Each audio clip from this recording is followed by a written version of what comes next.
Bonjour à toutes et à tous, hein. C'est une première pour moi d'être dans cette salle qui est pleine et qui est sympathique. Et à distance, ça doit être très bien aussi, hein. Donc, au nom des organisateurs, l'Objectif Fibre, présidé par Marc Leblanc, qui va me succéder à cette tribune, et le Cercle Credo, hein, je vous souhaite la bienvenue à ce colloque. Infrastructure numérique formée aujourd'hui pour préparer demain. Tout d'abord, quelques mots sur nos organisations. Donc, le Credo, c'est une association indépendante d'intérêt général qui regroupe les experts fibre optique d'une centaine d'organisations, hein.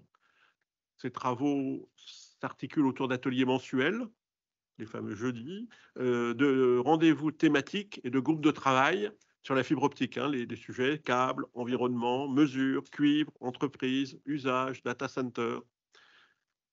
Ça concerne le FTTH, mais aussi les autres applications télécom. Et si vous voulez en savoir plus, il faut aller rendez-vous sur notre site web qui est cercle avec le tiret du 6 credo.com.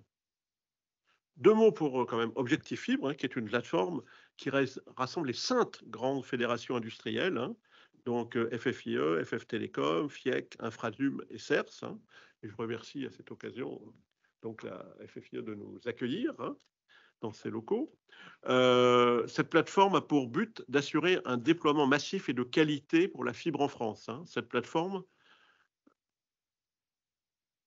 est donc, disons, Marc nous dira quelques mots encore un peu après.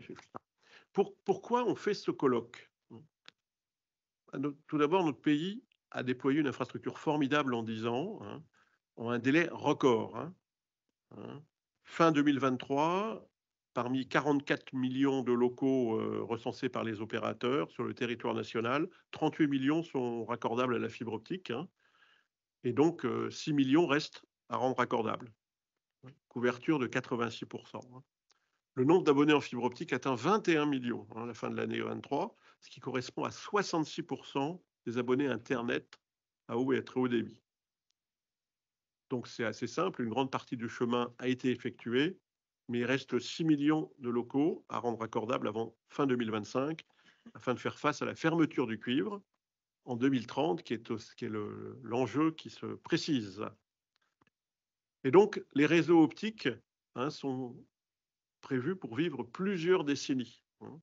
Et de nouveaux enjeux sont apparus récemment après la priorité qui a été donnée à la vitesse et au volume des déploiements, hein. Moi, je rappelle pour ceux qui ne le sauraient pas que le réseau cuivre a été construit au 19e siècle, à la fin du 19e siècle, a été complété en 1970 et on est aujourd'hui en 2024, hein.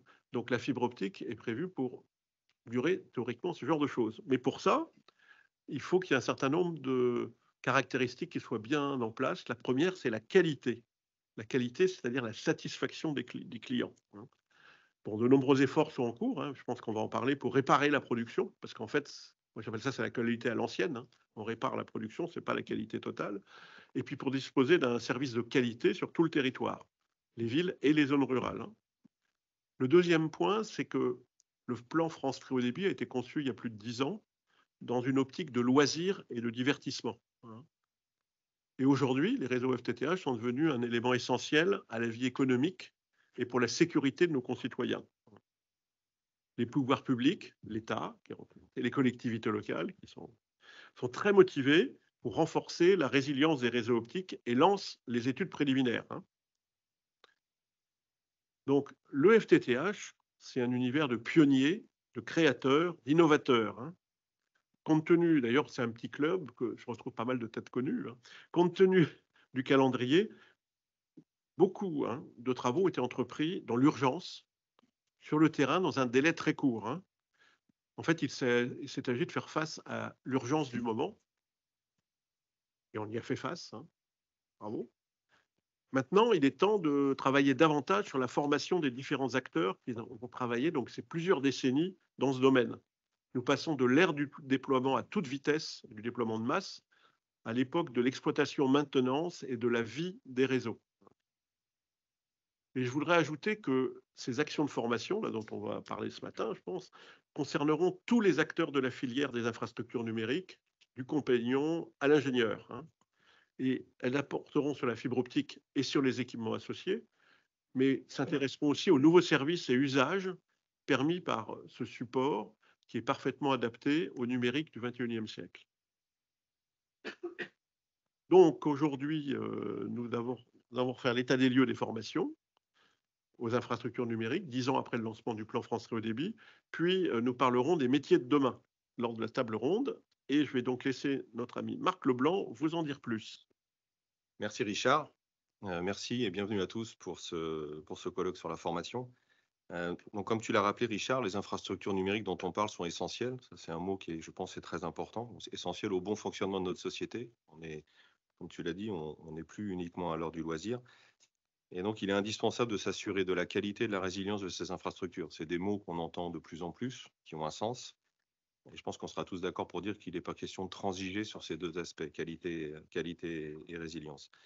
Cet impératif de qualité, c'est la raison d'être d'Objectif Fibre. C'est la plateforme que j'ai le plaisir d'animer depuis maintenant quelques années et qui pilote en fait nos actions depuis maintenant 15 ans, avec plusieurs axes de travail. Le premier qui est de recenser les règles de l'art et les bonnes pratiques, donc pour les diffuser ensuite auprès de la filière. Le deuxième pilier de notre action, c'est la formation, puisque c'est bien de maîtriser et de connaître les règles de l'art, mais si elles sont appliquées par des personnes qui ne sont pas formées correctement, on rate une étape importante. On est également très impliqué dans tout ce qui touche à la normalisation pour en assurer une certaine cohérence par rapport aux besoins opérationnels. Et puis, on participe également à promouvoir les métiers de cette filière. Donc, ce matin, on va parler formation, mais toujours en regard de la qualité recherchée. Ces deux mots, pour moi, sont un peu les deux faces d'une même pièce. Donc, Richard l'a rappelé, on est aujourd'hui, la France est en tête dans beaucoup de domaines par rapport à nos voisins européens. Il reste quand même un certain nombre de prises à rendre raccordables et puis il reste à peu près 20 millions d'abonnés à raccorder. Donc on n'est pas encore tout à fait au bout du chemin. Alors, s'agissant des réseaux FTTH, il est effectivement impératif de garder un niveau d'exigence en termes de qualité de ces réseaux et du raccordement pour achever le déploiement. Je pense que le succès du plan France Très Haut Débit, il sera mesuré effectivement à l'aune de l'atteinte de l'objectif 2025. Je pense que Zakaria en reparlera, le fameux 100% raccordable à la fibre, mais il sera aussi mesuré à l'aune du nombre d'abonnés que nous aurons. Aujourd'hui, on a 20 millions d'abonnés. Moi, je pense qu'à titre personnel, si on ne se donne pas comme objectif d'aller chercher 40 millions d'abonnés en 2030, ça ne sera qu'un demi-succès. Voilà, donc moi, j'ai ce chiffre de 40 millions en tête.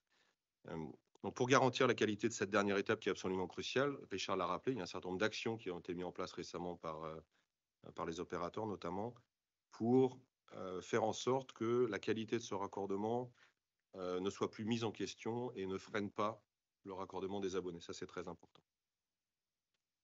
Et la formation va être un élément clé sur ce sujet. Et par formation, et je pense que ce sera développé, on entend la maîtrise des savoir-faire et on entend aussi la maîtrise du savoir-être. C'est très important.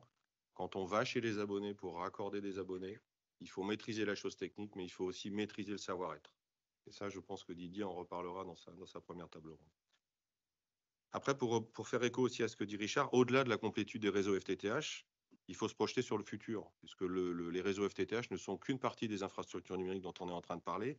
Et ce qui va être aussi très important, et ça sera sans doute l'objet de la table ronde numéro 2, c'est d'arriver à conserver au sein de la filière numérique les talents qu'on a réussi à attirer avec le déploiement du plan France Très Haut Débit. Et ça va être un axe très important. On a fait rentrer une population dans les infranumériques via le déploiement des réseaux FTTH. Il faut absolument faire grandir cette population et continuer à la faire s'épanouir dans la filière numérique. Voilà, on est effectivement au tout début de la révolution digitale. Il y a encore beaucoup de choses à faire. Et c'est ce qui est aussi passionnant pour les membres de la filière. Donc, ce sont tous ces aspects qui seront abordés ce matin lors de ce colloque, dont le déroulement va être le suivant. Nous aurons devoir 2 interventions en ouverture. D'abord, monsieur Xavier Battu, donc député de la Seine-Maritime et vice-président de la Commission supérieure du numérique et des postes. Merci encore de nous faire l'honneur d'être présent. Ensuite, un mot de Jacques Deher, donc, qui est vice-président du CSF infrastructure numérique, également PDG d'Acom. Et ensuite, nous aurons 2 tables rondes. La première qui sera animée par Didier Caz, qui fera un retour sur 10 ans de formation au déploiement de la fibre, donc on tirer les enseignements. Et puis une deuxième table ronde que j'aurai le plaisir d'animer, qui va essayer de se projeter sur les métiers de demain et qui est en fait le titre qu'on lui a donné, qui est le titre de ce colloque, c'est former aujourd'hui pour préparer demain. Il ne faut pas former demain pour préparer demain. Ça, c'est aussi un des enseignements qu'on a à tirer des 10 ans qui viennent de se passer. Donc vous le verrez, nous avons réuni pour cette table ronde un panel qui est représentatif de tous les acteurs, hein, à la fois du déploiement et de la formation. Je rappelle que c'est le thème de ce matin. Et nous avons souhaité ce colloque à la fois en présentiel et en distanciel pour permettre au plus grand nombre de participer et puis pour être interactif. Jacques, tu l'as dit tout à l'heure, il y a le moyen de poser des questions à travers les slidos. Il y aura potentiellement aussi des sondages si on a le temps. Donc voilà, je ne doute pas que les échanges vont être riches. À chaque fois qu'on parle de formation, de toute façon, c'est toujours très riche. Je vous souhaite à tous un excellent colloque